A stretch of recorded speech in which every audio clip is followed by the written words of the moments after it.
வணக்கம் மேம். வணக்கம். பொதுவாகவே நம்ம சொசைட்டில ஆண்கள் பிசிக்கலி ரொம்ப ஸ்ட்ராங், பெண்கள் எமோஷனலி ஸ்ட்ராங் அப்படின்னு சொல்லுவாங்க. உண்மையிலே பொண்ணுங்க எமோஷனலி ஸ்ட்ராங்கான பர்சனா தான் இருக்காங்களா? சரி, டிபெண்ட்ஸ் அந்த சிச்சுவேஷன் அப்படிதான் நான் சொல்லுவேன். அவங்க வந்து நம்மள வளர்க்குற விதமே பாத்தீங்க அப்படின்னா கொஞ்சம் பயமூத்தி தான் வளர்ப்பாங்க. நீ அதிகமா சிரிக்காத, இப்படி இருக்காத அப்படின்ற மாதிரி அவங்க என்னென்ன சொல்றாங்களோ, பேரண்ட்ஸோ நம்மளை சுத்தி இருக்கவங்களோ சொசைட்டியோ என்ன சொல்றாங்களோ அதுக்கேற்ற மாதிரி தான் நம்ம வளர்ந்து வருவோம். ஸோ கொஞ்சம் அவங்க எமோஷனலி வீக்கா தான் இருப்பாங்க. பட் ஆனா பிசிக்கலி வந்து பொண்ணுங்க வந்து ஸ்ட்ராங் கிடையாதுன்னு கிடையாது. இன்னைக்கு எல்லாருமே வந்து பிசிக்கலி அண்ட் மென்டலி ஸ்ட்ராங் ரெண்டு பேருமே ஃபோக்கஸ் பண்றாங்க. ஸோ எமோஷனல் தான் சம்டைம்ஸ் அவங்க அந்த மொமெண்ட்ல அவங்க ஒரு அட்டென்ஷன் கிடைக்கல, இல்லை அவங்க சொல்றதை கேட்கல, இல்லை அவங்க நினைச்ச மாதிரி அந்த சுச்சுவேஷன் இல்லை அப்படின்னா சம்டைம்ஸ் அவங்க கொஞ்சம் அழுது கம்பேர்ட் டு மென். அதே மாதிரி பையனா அழுவக்கூடாதுன்னு சொல்லியே வளர்த்துருக்கோம்ல. ஸோ அழுதா வந்து நல்லது இல்லை, ஒரு பையன் வந்து அழுதா வந்து வீக்கா தெரிவாங்க அப்படின்னு சொல்லுவாங்க. ஸோ அதனாலேயே வந்து பையங்க அழாததுனால பொண்ணுங்க நிறைய அழுவதுனால பொண்ணுங்க எமோஷனலி வீக் அப்படின்ற மாதிரி தெரியுது. பட் ஆனா அழுணும்னா யாருனாலும் அழலாம், பையன் தான் அழணும் பொண்ணு தான் அழணும் அப்படின்னு கிடையாது. Because we are human, correct? ஒரு ஃபேமிலியில எடுத்துக்கிட்டோம் அப்படின்னா, ஒரு அப்பாவோ இல்ல குழந்தைங்களோ அவங்களோட பிரச்சனையை ஷேர் பண்ற அளவுக்கு ஒரு விமன் வந்து அவங்களோட பிரச்சனையை ஷேர் பண்றது இல்ல. இதுக்கு என்ன காரணமா இருக்கும்? கேட்கறதுக்கான நபர்கள் இல்லை அப்படின்னு நினைக்கிறேன். ஈவன் இன் ஃபேமிலி, ஹஸ்பண்ட் ஒய்ஃபா இருக்கட்டும், இல்லை பேரண்ட்ஸா இருக்கட்டும், நம்ம சொல்றது அவங்க பொறுமையா கேட்கவே மாட்டாங்க. ஒரு ஜட்மெண்ட் மோடுக்கு போயிடுவாங்க. ஸோ எப்பயுமே சின்ன வயசுல ஏதோ ஒரு விஷயம் சொல்லும்போது அவங்க ஒரு ஜட்மெண்ட் மோடு போறதுனாலே நிறைய விஷயங்கள் நம்ம ஷேர் பண்ணவே மாட்டோம். இவங்க ஏதோ நினைச்சிருவாங்க, ஏதாவது சொல்லிடுவாங்கன்ற ஒரு பயத்திலே இருப்போம். நம்ம வெளியில போற எதுவுமே ரொம்ப கம்மியா இருக்கும் கம்பேரிட்டிவ்லி. மென்னை விட பாத்தீங்கன்னா விமன் அதிகமா வெளில போய் பேசுறது, ஃப்ரெண்ட்ஸ் நிறைய வச்சுக்கிறது, அந்த மாதிரி வந்து கொஞ்சம் கம்மியா இருக்கும். ஸோ நம்ம பேசுற ஸ்பேஸ் வந்து கொஞ்சம் கம்மியா இருக்கிறதுனால அது நடக்குது. அட்டென்ஷன் கொடுத்து கேட்டாங்கன்னா கண்டிப்பா அவங்க ஷேர் பண்ணுவாங்க. Depends upon the situation. அந்த சுத்தி இருக்கிறவங்க அவங்க எவ்வளவு ஸ்பேஸ் கொடுக்குறாங்க, அவங்க எவ்வளவு அட்டென்ஷன் கொடுக்குறாங்களோ, அவங்க கம்ஃபர்டபுளா ஃபீல் பண்ணாங்கன்னா கண்டிப்பா அவங்க ஷேர் பண்ணுவாங்க. ஷேர் பண்ண மாட்டாங்கன்னு கிடையாது.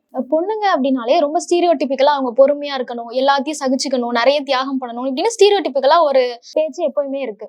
ஸோ ஒரு எந்த ஒரு ரிலேஷன்ஷிப்பா இருந்தாலும், அது அவங்களோட பார்ட்னரா இருக்கலாம், இல்ல பேரண்ட்ஸோடயோ சிப்ளிங்ஸோடயோ குழந்தைங்க கூடயோ, எந்த ரிலேஷன்ஷிப்லயுமே ஒரு விமன் வந்து சகிச்சுக்கவே கூடாத விஷயங்கள்லாம் என்னென்ன? பிசிக்கல் அபியூஸ் அப்படின்னா வந்து கண்டிப்பா அவங்க யோசிக்கணும். ஏன்னா அந்த ரிலேஷன்ஷிப்ல அவங்க இருக்கலாமா வேண்டாமான்னு.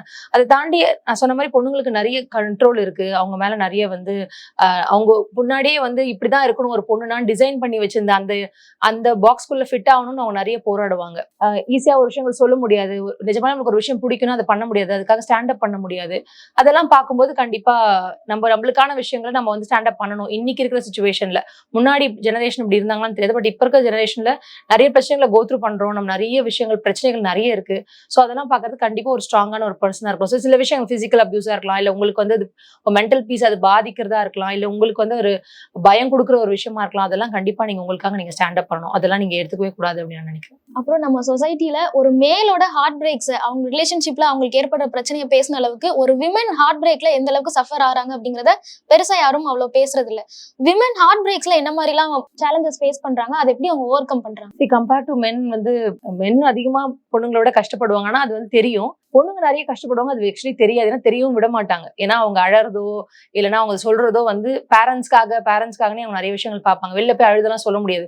ஒரு ஸ்டோரியோ ஒரு ஸ்டேட்டஸோ போட முடியாது. என்ன இந்த மாதிரி பண்ணிக்கணும், எப்படி மாப்பிள்ளை கிடைக்கும் அப்படின்னு கேட்பாங்க. பசங்களுக்கு அந்த மாதிரி ப்ராப்ளம்லாம் கிடையாது. ஒரு பொண்ணுங்களுக்கு நிறைய பிரச்சனைகள் இருக்கு. ஸோ உங்களை மறந்துட்டு ஈஸியா ஒரு லைஃப்ல அவங்க போயிட்டாலுமே அந்த லைஃப் ஃபுல்லா அவங்க அதை நினைச்சிட்டே இருப்பாங்க. அது இன்னொருத்தர் கூட அந்த லைஃபையும் வாழ்ந்துட்டு உங்களையும் மறக்க முடியாது. அதெல்லாம் ரொம்ப நரகத்தையும் நிறைய விமன் ஃபேஸ் பண்றாங்க. அதெல்லாம் வெளியில் தெரியறதே கிடையாது. பிகாஸ் அது சொல்றதுக்கான ஸ்பேஸ் வந்து விமனுக்கு கிடையாது. அதை சொன்னாலுமே ஜட்ஜ் பண்ணிடுவாங்க. ஈஸியா ஒரு பையனால சொல்ல முடியும், நான் ஒரு பொண்ணை லவ் பண்ணேன், எனக்கு ஒரு எக்ஸ் இருந்தாங்கன்ட்டு. ஆனா எத்தனை பொண்ணுங்களால சொல்ல முடியும் எனக்கு ஒரு எக்ஸ் இருந்தாங்க அப்படின்னு சொல்லி. ஸோ இன்னைக்கு மேபி கொஞ்சம் விஷயங்கள் மாறி இருக்கலாம். பட் ஆனா இன்னைக்குமே சில இடங்கள்ல அது ஓப்பனா சொல்ல முடியாது. அந்த மாதிரி சினாரியோ தான் பொண்ணுங்களுக்கு இருக்கு. ஸோ அதனால கூட இருக்கலாம். இந்த சிச்சுவேஷன் நம்ம பேசும்போது இன்னைக்கு இருக்கிற யங்ஸ்டர்ஸ், ஜென்சி கிட்ஸ் எல்லாமே ரிலேஷன்ஷிப்பை ரொம்ப லைட்டர் நோட்ல எடுத்துக்கிறத பார்க்க முடியுது. இது ஒரு ஹெல்தியான விஷயம் தானா? சில விஷயங்கள் ஓகே, பட் சில விஷயங்கள் வந்து அவங்க கொஞ்சம் யோசிக்கணும் அப்படின்னு தான் நான் நினைப்பேன். ஏன்னா வந்து எல்லாமே நம்ம டிக்கெட் ஃபார் கண்டா எடுத்துக்க முடியாது. கொஞ்சம் வந்து ரொம்ப ஓவரா சில டைம்ல வந்து ப்ரொடக்டிவ் ஆயிடுறாங்க, ரொம்ப ஓவர் பொசிசிவ் ஆயிடுறாங்க, டக்குன்னு ஒரு விஷயத்துக்கு வந்து அவங்க டவுன் ஆயிடுறாங்க. அதெல்லாம் அவங்க யோசிக்கணும் அப்படின்னு நினைக்கிறேன். அதை தாண்டி ஒரு விமனுக்கு கொடுக்குற அந்த ஸ்பேஸா இருக்கட்டும், இல்லை நான் இன்னைக்கு கிச்சனுக்கு நானும் ஹெல்ப் பண்ணுவேன்னு சொல்றதா இருக்கட்டும், வி ஆர் பிரெக்னன்ட்னு சொல்றதா இருக்கட்டும், இதெல்லாமே ஒரு நல்ல ஒரு வளர்ச்சியா தான் நான் பார்க்கிறேன். இன்னொரு விஷயம் என்னன்னா, இப்போ நிறைய செலிபிரிட்டிஸ் வந்து டிவோர்ஸ் பண்றதை நம்ம பாக்குறோம். அஃப்கோர்ஸ் அது அவங்களோட தனிப்பட்ட விஷயம். யாருமே எந்த ரிலேஷன்ஷிப்லயுமே பிடிக்காம இருக்கணும்னு தேவையில்லை. ஆனா இப்படி ஜென்ரலைஸா நிறைய பேருக்கு டிவோர்ஸ் ஆகிறத பார்க்கும்போது ஒரு நார்மலான ஒரு கப்பலுக்கு அது ரொம்ப ஈஸியா ஓகே டிவோர்ஸ் பண்ணிடலாம் அப்படிங்கிற ஒரு தாட்டை ஏற்படுத்துமா? கண்டிப்பா ஏற்படுத்தும். அந்த மாதிரி நடக்கிறதுக்கு வாய்ப்பு இல்லை. ஏன்னா வந்து அது அவங்களோட ஃபேமிலி பிரச்சனை, சூழ்நிலை இருக்கு. இன்னொன்னு செலிபிரிட்டிக்குன்னு நடக்கும்போது அது பெரிய விஷயமா வெளியில தெரியுது. நிறைய இடத்துல நடந்துட்டு தான் இருக்கு. பட் ஆனா ஒருத்தவங்க அவங்க ஈஸியா தெரியும் அப்படின்றதுனால சோஷியல் மீடியா இருக்கு, அவங்க அதை போஸ்ட் பண்றதுனால நம்மளுக்கு ஈஸியா அது தெரிஞ்சிருது.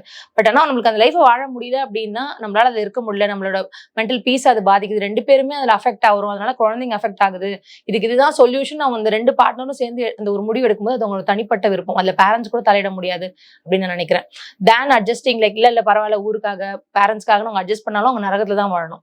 ஸோ அதுக்கு அவங்க 2 பேருக்கும் ஓகே இது கரெக்டா இருக்கு அப்படின்னா அவங்களுமே ரொம்ப யாருமே எடுத்தோன்னே டைவர்ஸ் பண்ண மாட்டாங்க. நிறைய விஷயங்களை கோத்ரூ பண்ணுவாங்க, ட்ரை பண்ணுவாங்க, அண்டர்ஸ்டாண்ட் பண்ண, மாத்திக்க, இது எல்லாமே ட்ரை பண்ணி ஒரு கட்டத்துக்கு மேல தான் அந்த முடிவு எடுப்பாங்க. ஸோ அதுவுமே ஈஸி கிடையாது. நம்ம நினைக்கிற மாதிரி டைவர்ஸ் பண்ணிட்டு ஜாலியா இருக்காங்கன்னு சொல்றாங்க, அந்த லைஃப்மே ஈஸி கிடையாது. அதுக்கப்புறம் அவங்க கோத்ரூ பண்ற விஷயங்கள் அவங்களுக்கு மட்டும்தான் தெரியும். குழந்தைங்க இதுல பாதிக்கப்படுவாங்க அப்படின்னு பேசணும். சோ இதுன்னு இல்லாம ஜென்ரலா குழந்தைங்க என்ன மாதிரியான ட்ராமாஸ் எல்லாம் ஃபேஸ் பண்றாங்க? ஏன்னா வீட்டுல பெரிய பிரச்சனை தான் நடந்திருக்கணும்னு இல்ல, சின்ன சின்ன விஷயங்கள் கூட குழந்தைங்களை பாதிக்க வாய்ப்பு இருக்கு. சோ நம்ம கவனக்குறைவா இருக்கிற விஷயங்கள் ஆனா இதெல்லாம் குழந்தைங்களை பாதிச்சுட்டு இருக்கு அப்படின்னு பேரண்ட்ஸ்க்கு சொல்லணும்னா என்ன விஷயம்? அதிகமா போன் யூசேஜ்னு நான் சொல்வேன். ஏன்னா நம்ம வந்து இப்ப டைம் ரொம்ப குறைச்சிட்டோம். பசங்க கூட இருக்க டைம், அவங்க பார்க்ல வெளியில போய் விளையாடுறது ஸ்பேஸை குறைச்சிட்டோம். ஸோ ரூம்குள்ளேயே அவங்க ரொம்ப தனிமையை ஃபீல் பண்றாங்க அப்படின்னு நான் நினைக்கிறேன். நிறைய பேரண்ட்ஸ் வந்து இன்னைக்கு நட்ட அவங்க கிட்ஸை கூட்டிட்டு வரும்போது அவங்க சொல்ற விஷயம் இதுதான், எப்ப பார்த்தாலும் வந்து போன்லயே இருக்காங்க. ஆனா போனை கொடுக்கறது யாரு அப்படின்னா அவங்க அதை அவங்களுக்கு மறந்துடுது.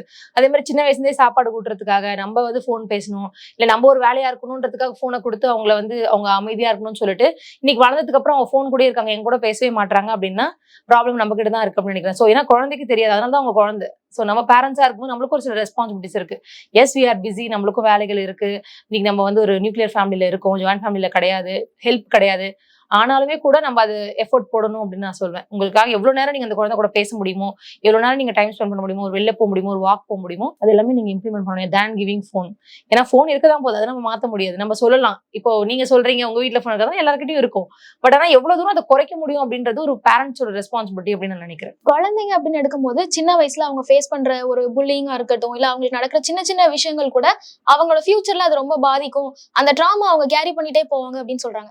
சோ ஒரு பேரண்ட்ஸ்க்கு என் குழந்தைக்கு இந்த பிரச்சனை இருக்கு அப்படின்னு தெரிய வருதுன்னா அதை எப்படி அவங்க சார்ட் அவுட் பண்ணணும், எப்படி ஹேண்டில் பண்ணணும்? ஃபர்ஸ்ட் அந்த குழந்தை கூட உட்காந்து அவங்க பேசணும். அவங்க குழந்தைக்கு என்ன பிரச்சனை அவங்களுக்கு நடந்திருக்கு அப்படின்றது இது பண்ண மோஸ்ட் ஆஃப் த பேரண்ட்ஸ் என்ன பண்ணுவாங்க, நீ என்ன பண்ணணும் தான் கேட்பாங்க. ஸோ அது கேட்கறது கரெக்ட் தான். பட் அதை தாண்டி நீங்க உங்க குழந்தைக்கு சப்போர்ட் பண்ணணும் அப்படின்னு நினைக்கிறேன். ஏன்னா இன்னைக்கு ஒரு குழந்தைய அடிச்சிட்டாங்களோ, இல்லை இன்னைக்கு ஒரு குழந்தை வந்து கம்மி மார்க் எடுத்தது அவங்க ஏதோ ஒரு வார்த்தை சொல்றது வந்து கடைசியில ஒரு 23-25 இயர்ஸ் வரைக்குமே அவங்க மனசுல அது இருக்கும். அது வந்து மாறவே மாறாது. பிகாஸ் அதனால அவங்க கோத்ரூ பண்ற ட்ராமோ ஃபியரோ உங்களுக்கு அப்படியே இருக்கும். நீங்க பேரண்ட்ஸா உங்க சைல்டு கூட நீங்க ஸ்டாண்ட் அப் பண்ணீங்கன்னா, நீ என்ன பண்ணாலும் நான் உனக்கு இருக்கேன், ஐம் தேர், நான் நீ எது பண்ணினாலும் என்கிட்ட சொல்லலாம், உனக்கு அந்த ஸ்பேஸ் இருக்கு அப்படின்னு நீங்க சொல்லும்போது அவங்களால ஓப்பனா பேச முடியும். ஈவன் அவங்க தப்பே பண்ணியிருந்தாலும் உங்ககிட்ட சொல்றதுக்கான ஸ்பேஸ் நீங்க கொடுத்தீங்கன்னா, அதே மாதிரி நீங்க அவங்களை பிலீவ் பண்ணீங்கன்னா கண்டிப்பா அவங்களால வந்து ஒரு நல்ல அதுல இருந்து பெட்டரா வர முடியும். டீச்சர்ஸ் தாண்டி பேரண்ட்ஸ் கூட தான் அவங்க அதிகமா இருப்பாங்க. ஸோ உங்களை உங்களை தான் அவங்க ரொம்ப வேல்யூ பண்ணுவாங்க தேன் டீச்சர்ஸ். ஸோ நீங்க நான் நம்புறேன் உன்னை, நீ எதுனாலும் என்கிட்ட சொல்லு, நான் உன்னை திட்ட மாட்டேன், அடிக்க மாட்டேன், நான் வந்து அவங்க என்ன சொன்னாலுமே கூட நான் உனக்காகவும் நான் இம்பார்ட்டன்ஸ் கொடுப்பேன், ப்ரையாரிட்டி கொடுப்பேன் அப்படின்னு சொல்லும்போது அவங்க சொல்றதுக்கான ஸ்பேஸ் அதிகம். ஸோ எந்த பிரச்சனை வந்தாலும் உடனே அடிக்கிறதோ இல்லை உடனே திட்டுறதோ இல்லை அதையே சொல்லி காமிக்கிறதோ இதெல்லாம் பண்ணாம